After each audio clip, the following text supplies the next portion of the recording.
Now you can. Great. Thank you very much for that. Thank you for IGDC, for Manisha and Sardisisa for inviting me here. I'm truly excited and feel honored to have the opportunity to present today.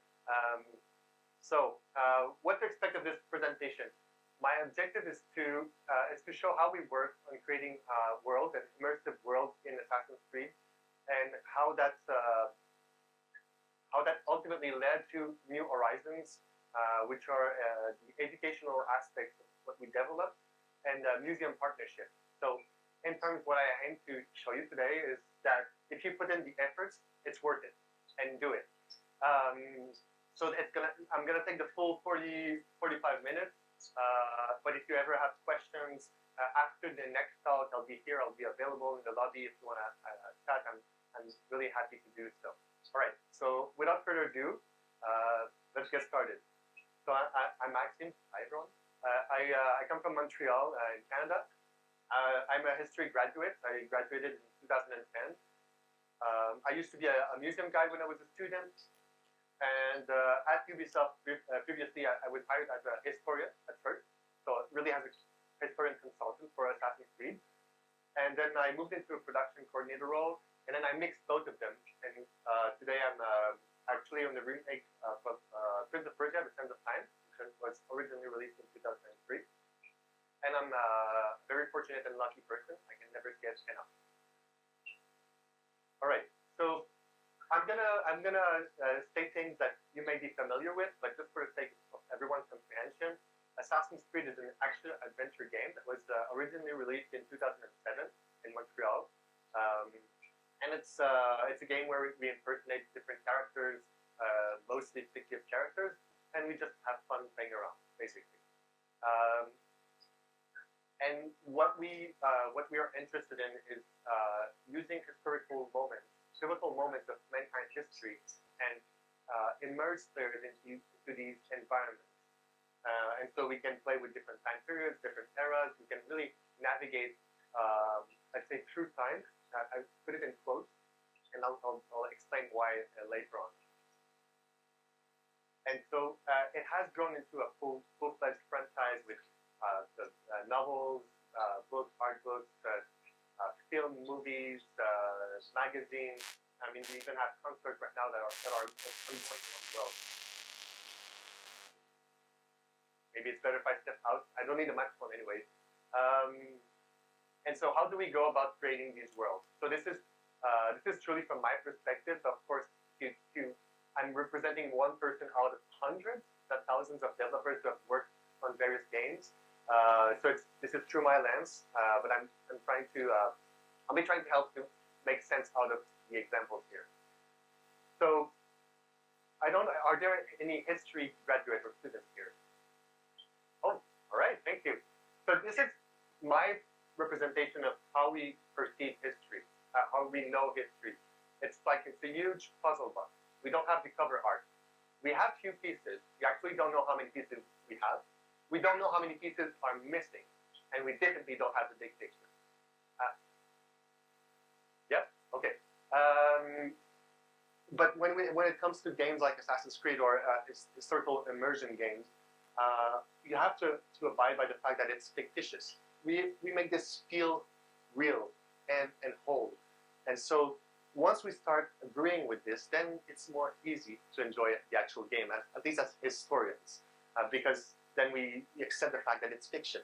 It's not meant to represent faithfully the past, but still, we can try and do our diligent research and try to make informed decisions about the past and how to represent it. And so, how we come about to do this on Assassin's Creed? Typically most of the games that we published, the duration, the production period was about 2 to 4 years on many of the Assassin's Creed games. And so when it starts, we're usually a core team of about 12 people, mostly directors and producers, thinking about what's going to be the main idea of a project, what's going to be this innovating thing that we're going to do. And so we look into what is accessible to start with. You can think about Wikipedia if you want, books, novels, TV shows. We just try to get a sense of what's the time period. But through this process, it also allows us to understand what people might already know about the time period. because they've seen through the movies, they've seen through TV shows or other games maybe. And so that tells us also what might be people's expectations about a time period that we are maybe going to portray. So we start with this. But then as time goes, then we work with a lot of people. These are the in-house historians that we have at Ubisoft right now. They're in different positions, but most of them work on game and content directly, scattered throughout the map. And all of these people are just like me. We try to help the team to get access to comprehend the past, get access to tools on how to do their own research. Reality is that I cannot do all the research for the team. Like if a game designer is interested into making a game mechanic, I can help them, give them the tool, but then they have to do some research by themselves. They have to find what's inspiring for them. And don't worry, I'll have plenty of examples during this presentation. But so we do our own research, and then we start to work with consultants. So we work with historians, geographs, Egyptologists. So we try to seek the information that comes from the academic side, so that we understand the past, we understand what is available in terms of research, information. Then we move into what I call community experts. And the example that I bring here, in person on display on the screen, is that we try to validate our approach with people that are from the represented culture we're trying to portray. And this is very important because you can have historical facts on one side, it's like it's scientifically approved, and on the other side, people may have different perspective. And so the example here is for First Nations in Canada. So the Aboriginal people that were there before the Europeans arrived. And it was really important for us to speak with them, to co-create with them our content while we're developing the game, because we had some perspective about history, we had some knowledge about history, but their perspective was very different. And there were things that we could do and things that they suggested we don't do. And so they brought creative ideas. We had kids to play. We had kids from there, like from the community, who were playing actual kids in the game, and they were voicing, they were singing, and so they really have a sense of pride because this example is from Assassin's Creed 3, released in 2012, and they have tens of millions of people across the world who've played that game and who witnessed their culture. And otherwise, they were never represented in a positive light in a video game before that. And so now a lot of these kids have grown into game designers. Hopefully they have a good job now, but they were so proud about the product, about the making of the product. And for us, it was worth putting the efforts because of that. And because the game had more depth and value. But we also work with history fans. I used to do that personally. I was really I'm a historian, so I'm interested by the past. But working with these people, and this is an example from reconstitutions of battles in the United States for the American War of Independence, American Revolution. And when bringing the team there, so that was our team who was filming there, it was easier for me to explain how the muskets were working in the 18th century. They're not like shotguns, like they work differently. And so the animators could see, they could comprehend, because we had these history fans that are reenacting the past. And these people put a lot of efforts on their costumes, on their behavior. So it's really useful for me to actually use that as a source of inspiration for the team. I'm sorry behind, maybe I don't know if you see below on the screen, but hopefully you do. So in terms of like historical representation, does it have to be accurate? Does it have to be creative? The answer is all of this. So we can do superficial. So we can be very creative. A lot of things in video games, it's adapted for entertainment purposes. It's not a real representation of the past and a real reconstitution. You're playing a video game.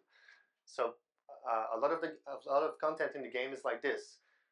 There's what I call selective fidelity. So what we do is that we look at scientific concepts, the past, but we adapt it to our means. And then there's high fidelity, which is really one-to-one. Like if you were trying to do the past, represent it for architecture, for instance, it's the same. It's really based on that. But the game itself mixes all of these three concepts, and from a player's perspective, you don't see the difference. It's a true illusion effect. So kind of example, this is from Boston and in America, in the United States. So that's the old State House as it was in the game and how it is from a few years back, modern day. And so the actual monument in Boston has changed a lot because it has evolved through time. Now there's a subway station, like there's an entrance on the other side we don't see here, and it's a museum. The monument has evolved, but it's still there. So it was, in a way, it's kind of easy to look at it. But for us, for the game perspective, as you can see, there are some details, some differences. And so for that, well, we could base ourselves on historical records, historical paintings, and so on. But then it's just not about fidelity. It's about creating emotions. And hopefully for those of you who were in attendance in the previous talk, maybe that's going to be the start of this topic, where you're going to see, I think, bridges with this one, is that video games are about creating emotions. And when you're playing a game like Assassin's Creed, I'd say we're much closer to the painting to the right. So the difference is that the picture and the painting represent the same monuments. It's a fortress in Turkey.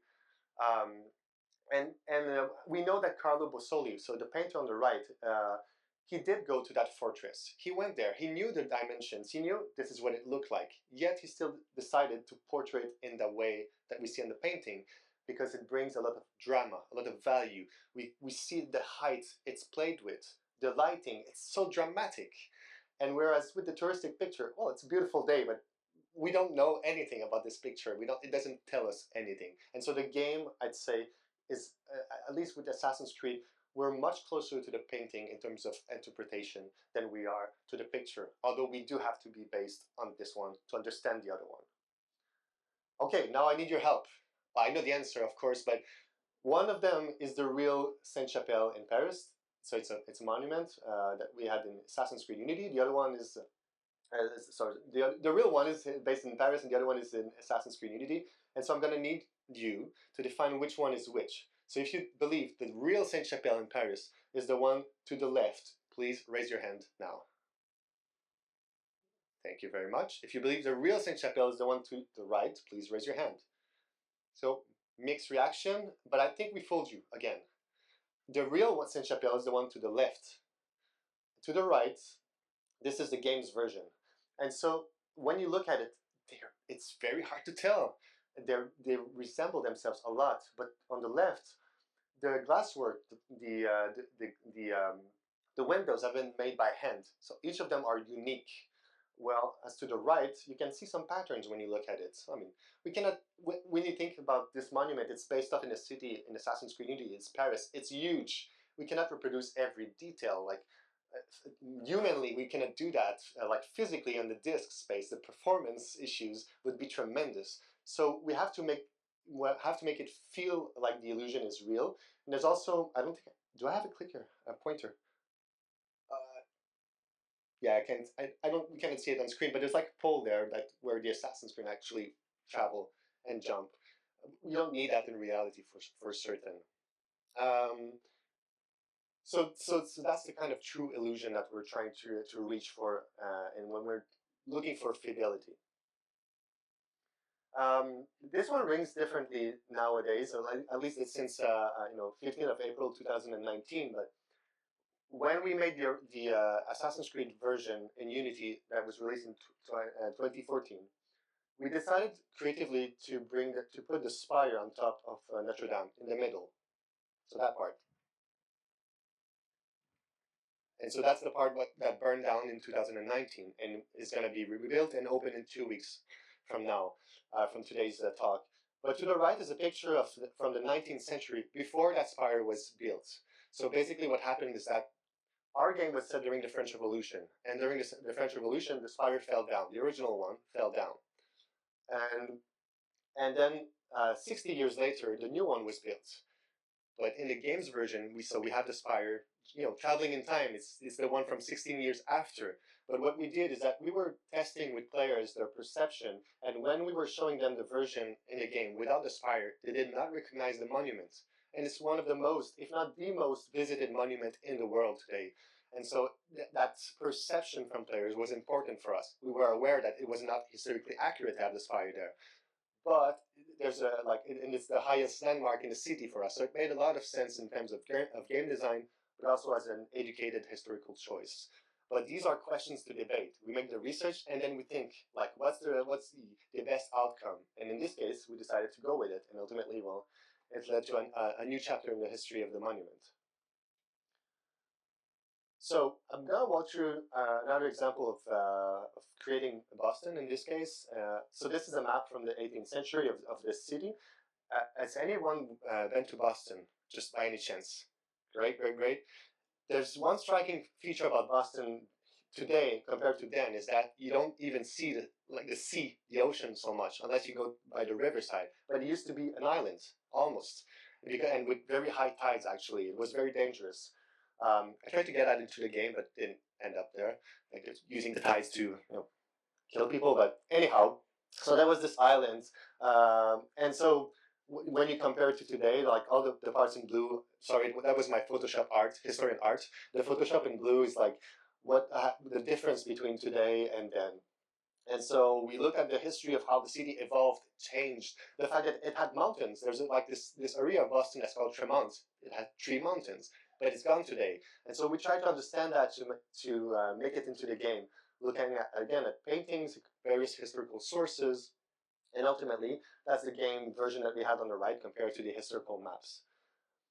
There are these red squares that you can see on the games map to the right. And back when we released that game, that was in 2012, we had we had some more technical capacities that were different than we have today, which is that all the red squares are landmarks in the game. They're unique monuments, and we needed to have them scattered throughout the map. Otherwise, it was asking for a lot of performance for the game engine to have them all in the same location. But also from a game design perspective, it's useful to have them scattered because then you have more opportunities for players to go around and discover the city, and there's actually something meaningful. And we were always, that's always a bit of a big question with historical topics, is that like it's hard for us to make up something with the lower part of the island, or like it's almost an island, because like except for the fortress that was there, like there was nothing basically. So I mean, we could have invented if we wanted to, but it's always this choice that we have. So just more examples here from the city of New York, again in Assassin's Creed 3, where we were looking at so many different components, like the different architecture of the city, so as to create kits, so that players are aware of differences within the city. There's Dutch architecture, there was colonial British architecture back in the time of the American Revolution, but also in the middle of the American Revolution, there's a fire that burns a third of the city down, and so we were playing with that with the game and decided that the first time the player goes in the city, they are in the part, they're like blocked in a part where they cannot see the fire range, because we didn't create 2 versions of the city, we just created one. So we had to play with the design again here because we don't have a persistent system. And then I talked about the landmarks, the fact that it's always important to make sure that we are trying to cover the whole map as much as possible, or at least to give opportunities. It's a heat map from Assassin's Creed Revelations, which was set in Constantinople in the 16th century. And then again we see here like where players are going through. This is from a PlayStation, so it's not representative of everyone, but it just gives us a sense of understanding that when you put like content scattered throughout the map, people will actually go and invest their time trying to find them. Okay, so I know this looks weird right now, but bear with me. This is like a collage of many maps to create the city of Paris that we had in Assassin's Creed Unity. And so what is particular about this is that it was the biggest endeavor we had ever created when we released it in 2014. And to give the sense that the city is whole, but without having to recreate the whole city, what we did is actually we played with scale. So the island in the middle is on a 1-to-1 scale. The monuments are at the right size, like real human size, and the city itself is at the right size. But then when we move out into the second circle, it's 1-to-3 the scale, so that we cut away some streets, some monuments. So we still feel the direction, the sense of belonging in the city, and as more we're going further away, then we move into a 1-to-5 scale. So again, we cheat and we cut down some streets. So if you've ever played this game, you can see there are panels for the street names in the city. So whenever these were the real streets, we had the right name there. But whenever you see a street name that's called Nicolas um, I have a terrible Guérin, Nicolas Guérin. There are actually many of them scattered throughout the city. This is a level design director for the game, and all of the fictive streets have his name. So it's our Easter egg for this basically. I talked about selective fidelity before, which is the fact that we do have some information, but not all of it. And so when we decided for this is for Assassin's Creed Origins, we decided to create the tomb of Alexander the Great. Well, we had this representation that was from and it was an archaeologist who spent his life trying to reproduce these monuments with paintings, and so we tried to adapt it to the game, but we really played with the location. We played with the tomb itself, the history of the tomb. We played with the fact that uh, Alexander's body was basically stolen and taken to Egypt to use as a way to show that the general that followed him was the right ruler. And so we invented this whole story that on the wall, on the paintings, about like legitimizing the reign of Alexander and thus legitimizing the reign of his successor, who actually killed his son and took the power for himself. All right. So hopefully I've made a point out of creating this depth. Like it's worth doing the research, and now I'm trying to move into like how you can adapt it into the game. Like for me, this scene means a lot. It's so when you start Assassin's Creed 3 again. Like I'm not giving away a lot of information that was released 12 years ago. So bear with me. You can still play it, but it's not no secret. So after the first sequence, you enter Boston through the sea, which was the way that most people would get into the city. They wouldn't, of course, they wouldn't drive. They wouldn't have cars. They didn't invent it yet. But most people would take a boat to ferry from one place to another.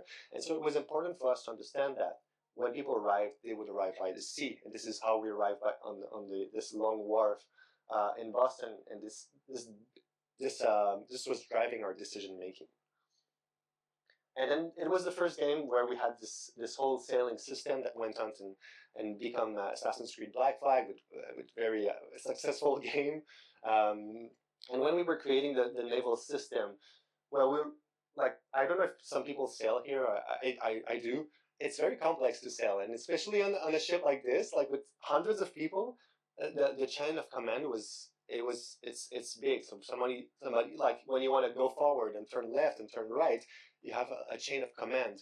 And so we look at all of these steps, put them in an Excel sheet. You don't need something fancy. And then the audio designers just decided, all right, let's keep the most important bits. And then this is what we're going to hear. So as a player, you have your input, you want to go forward. Well, the quartermaster gives the order for the rest of the crew. So like there's a chain of command, and then people do the orders. They foil the sail, they play with the boat, and it's just ultimately for a player, it's just like the boat moves. But from the immersion perspective, we try to make it feel like it's there. Like we play with the music, also the songs that the sailors were singing.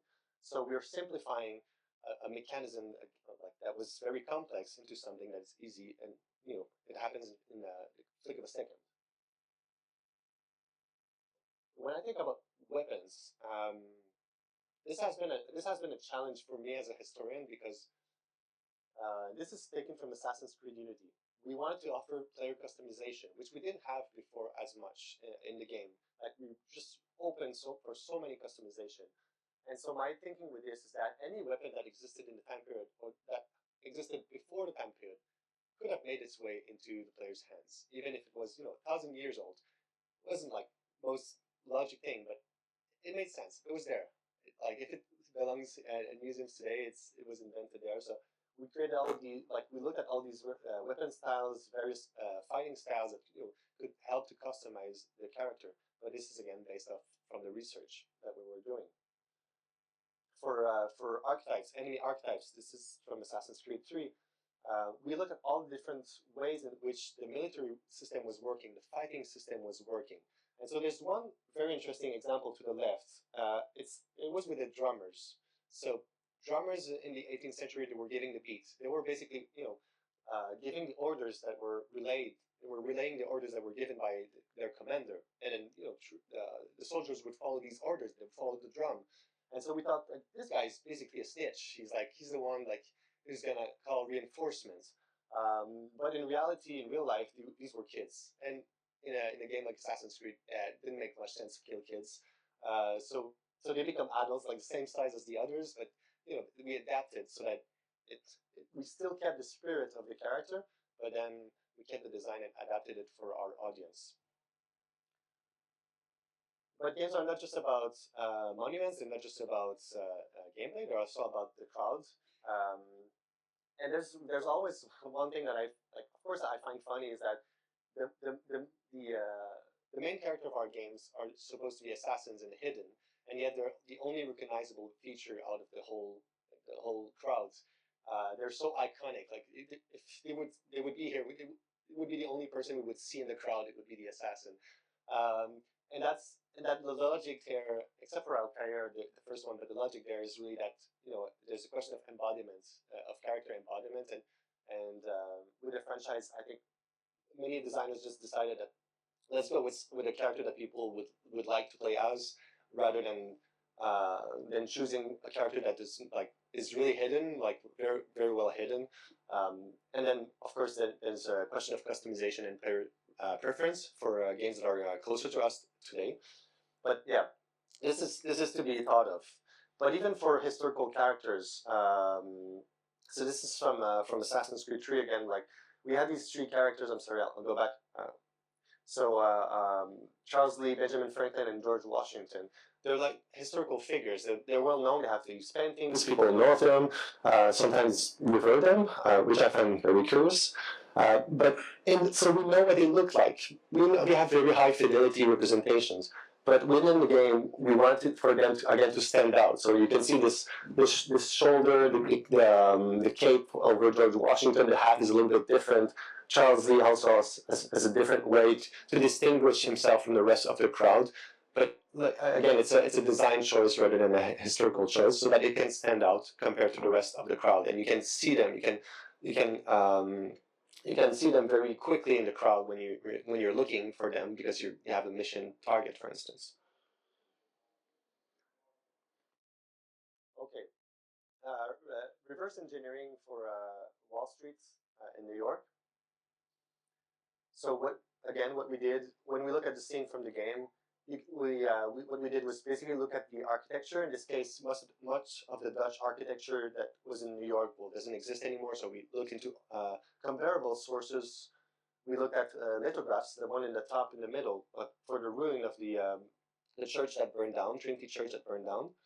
We looked at the old town hall of the city, character design, or even museum reconstitution. So the one on the lower left, it's a card from a place in the United States in Virginia, where they basically reconstitute the past. It's called Colonial Williamsburg. And so by looking at this, it's easy for character designers to say, well, they did their work. Like we know they did their lesson correct. So let's rely on these scientists, and rather than just try to invent anything, because then it makes more sense with the rest of the environments. Looking at how they were building ships and so on, and so that made it into the game as well.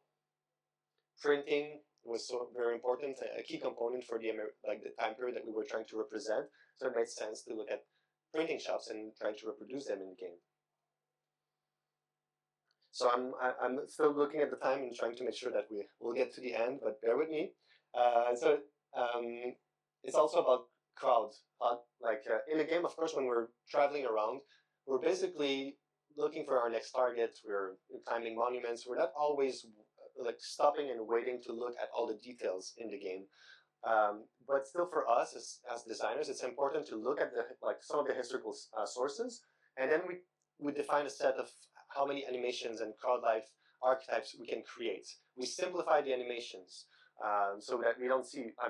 We record for a few minutes, but if you stand there for 2 hours, of course you're going to see the cycle run over and over, depending on the game version you're playing with. Like Assassin's Creed Origins, they have actually an agenda. They do tasks. They don't stay there. But with a game like Assassin's Creed Unity, they will stay there all the time, and they work endlessly.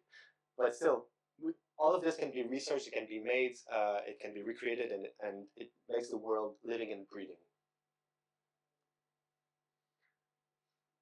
So, as said, Assassin's Creed started to be published in 2007. I joined Ubisoft in 2010. And when I joined, they had just released Assassin's Creed 2. Still a very fan's favorite, I believe. And what had happened is that after the release of Assassin's Creed 1, the team realized that they were doing all of this research. But of course, when it was adapted in the game, it was not meant to be a historical documentary. It was meant to be an entertainment game. But they felt like they wanted to share all of the research and the knowledge that they had acquired. And so with Assassin's Creed 2, they started to create this Animus database. So it's basically an encyclopedia that was in the game. And so we did that from Assassin's Creed 2 until Assassin's Creed Syndicate. And then we moved into something else, brought it back partially for Valhalla and then Assassin's Creed Mirage in a new version. But that was the first step for us in trying to share our knowledge and like all the historical details. But there was a problem with it, is that it was mixed with the fiction of the game. So you wouldn't learn about like just one monument. You would still learn it through what happened there during the game, like who you would meet there, like who you would likely kill there. And so we came up with the idea that why don't we create a version that could be adapted for schools and museums? Because more and more teachers were telling us, hey, you know what, I bring this Assassin's Creed game in the classroom, and I have many challenges to bring it in the classroom because it's a mature rated game, like and the adventure lasts for long, but you have all of these game universe that are taught in schools. It would be nice to have something. And so we set out with this idea. How can we recreate, how can we reuse these games that we're making to make it into the classroom? And so we created the Discovery Tour. And I'll go into a little bit of more details about this, but basically it's a safe space to learn where, for at least for the two first versions, we made 3 Discovery Tours. You were following a path, a golden spine on the ground, discovering or rediscovering the areas of the game from Assassin's Creed, but there's no conflict, there's no pressure. So basically, the age rating is different, and it's adapted so that you learn about the real history behind, but also about game development. And here's a quick example that's from the Discovery Tour, Ancient Greece, or from Assassin's Creed Odyssey, I'm sorry. I've come here on several occasions in search of answers to some particularly puzzling questions. And sometimes I even found them. This is Delphi, home of the renowned oracle. Greeks consider it the navel of the world. Patrons and kings generally hear from all over Greece and beyond, seeking advice from Apollo through the voice of his interpreter, Pythia. During your visit, you will experience the sanctuary through a pilgrim's eye and discover how important oracles and prophecies were to the people of Greece. Now, go off and begin your pilgrimage. I will be waiting for you at the end of your visit.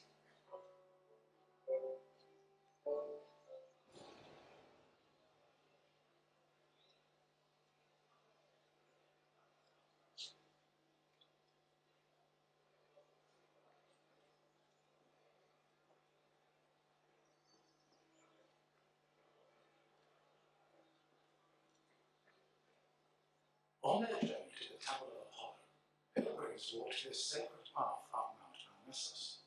The summer sun beat down hot on their backs. Along the way, they took in the magnificent monuments, treasuries, and statues that adorned the road.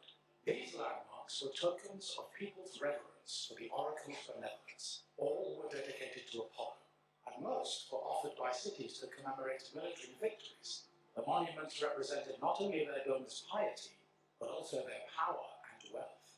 The sanctity of Delphi has endured to the present day, and visitors still take this very same route.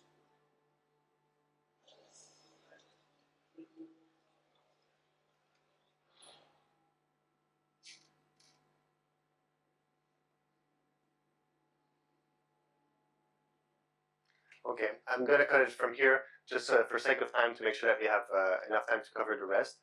So basically, you have these tours that are curated with historians, with museums, and then you discover them, and basically you have these artifacts or sources that are brought to you, so that you can compare like what was the source for the game designers and how it was adapted in the game. So you're learning the real history behind through the game. And so we made it these three titles. And I'm gonna go very quickly over how we changed between the two first ones and the last one that we made. So the first one is a discovery to ancient Egypt, and we really only had this one chance to make it into the classroom and into museums with something that had an age rating that was appropriate for kids or for anyone basically.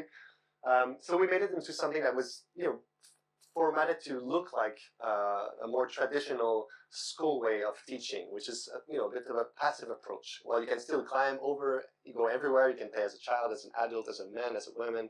You have many options, and there was not really a sense of progression, and it was mostly contemplative. And where we changed is with the latest Discovery to Viking Age. We really embrace the story-driven, like what we usually do, and the sense of accomplishment and gameplay. And we really feel like emotion is a good driver for learning because you care. And then it gives you player agency, and then so by doing it through gameplay, you learn because you do it. And so very quickly how it's built is that, how we do it is that we look at history curriculums, we look at like throughout the world, like how would people learn about the Vikings or the Anglo-Saxons, for instance, and it's approached very differently in different regions, and it's not taught everywhere, of course. And so we come up with what are the basics, what is necessary to learn about these elements. For instance, this story is basically about monasteries. It's about medicine and science, and it's about medieval manuscripts, which is how we know most of what we know. And so we focus our attention on this. And so that's a very quick game design course on how we built this specific quest. We looked at Assassin's Creed Valhalla, which we already had. And all of these red markers on screen are the different monasteries that we had made for the game. And so we looked at one that really was the best case for us, for our needs, and that would fit the learning objectives that we have. So we start with the learning objectives, we start with what we have in the game world, and then we adapt it. So we looked at the gameplay and the role opportunities.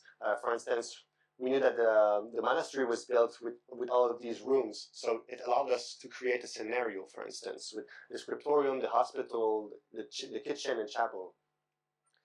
And then, of course, we had to be very creative, because Assassin's Creed has quite a lot of violent components and gameplay components that we could not reuse for a game that is rated 7 or E for everyone.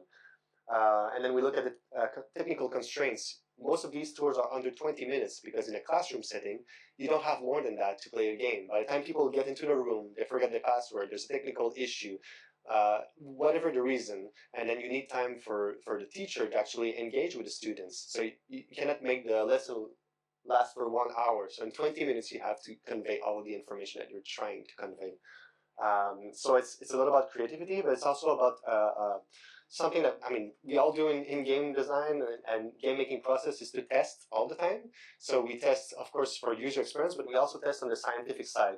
And we realized that learning through emotion was actually even more powerful than what we had done before. Again, but the outset of that is that people didn't feel like they were learning, because it was not the traditional way of being told the history. Don't worry, you're not meant to be able to read this superb Excel sheet. I know it's very, very lush, but just to say that, like, the learning process, the column to the right are the learning processes. We try to make sure that every learning was at least shown 3 times, or like you could engage with the same learning at least 3 times, because this is the minimum number for someone to remember anything.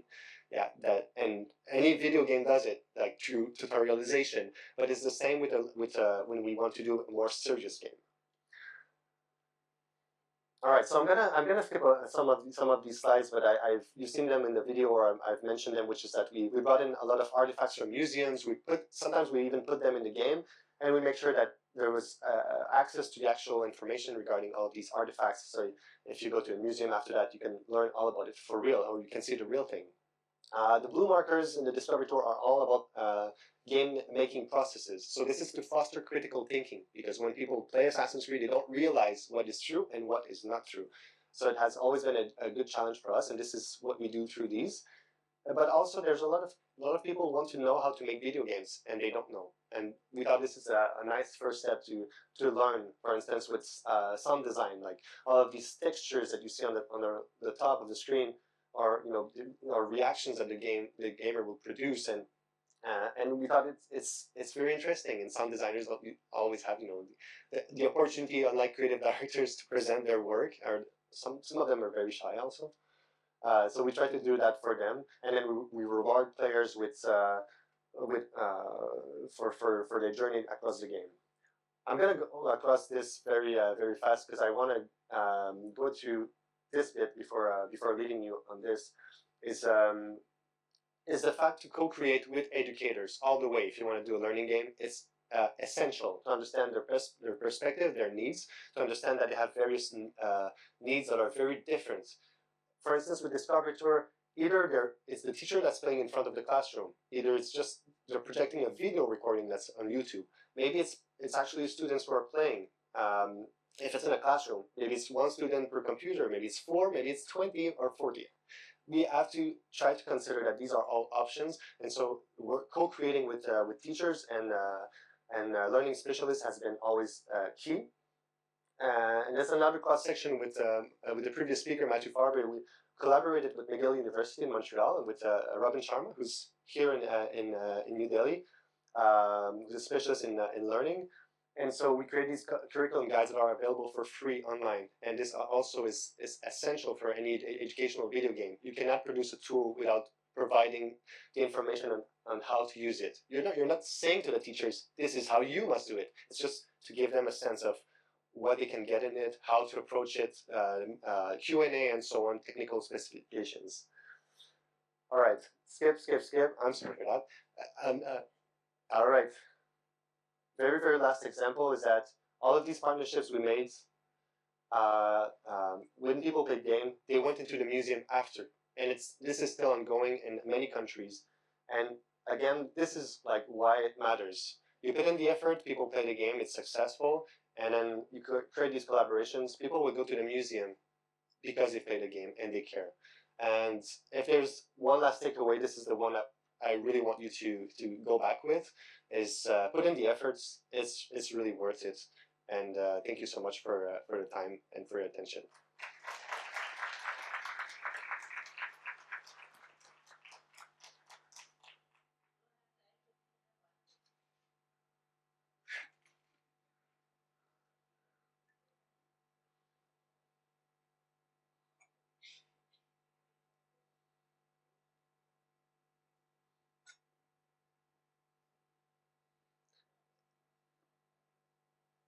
I'll repeat it if you want. Assassin's Creed is totally based Yeah. on. Hello? Test. So if I make a game based on Indian culture, it would be relatable always, even I didn't speak it. The hello? Oh, okay.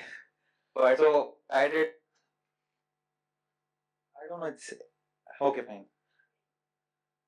In India, if I make a game in India using Indian theme lights and Just give the microphone. I'll Image, relay right? your question. something called Edge. So your sprite will be considered.